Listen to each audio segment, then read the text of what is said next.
My name's Sam Williams and I lead the Macaw Recovery Network. At the Macaw Recovery Network we're dedicated to the conservation of parrots from Costa Rica and helping support conservation in other areas too.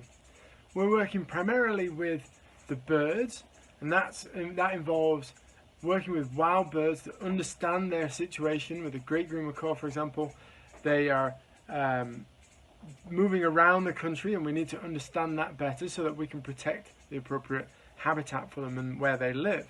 We're also working at monitoring nests and understanding the threats they face and how we can manage those threats to make sure there's lots of babies and those babies can join their parents in the wild population. To supplement that, we do captive breeding with rescued birds that are not suitable for reintroduction. They've been taken from trade or they've been injured, and we give those birds a second chance to contribute to conservation in their population, and so they have babies, and it's those babies that we reintroduce to restore populations in areas where they used to be found. In addition to working with birds, we're increasingly working with local communities. Work programs that we've got right now involve local artisans, and then we're able to generate income for them through selling their art to tourists. And those tourists are visiting our site and learning about the birds as well.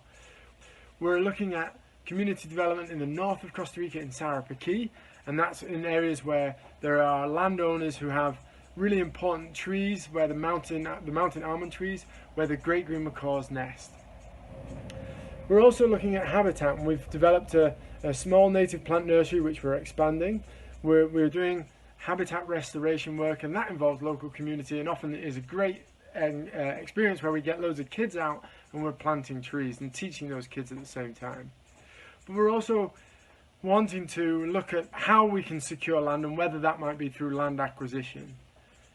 So there are three main pillars: the birds, the people and the habitat. But then we were looking at the network. How can we support the conservationists that are working with parrots in conservation across these areas?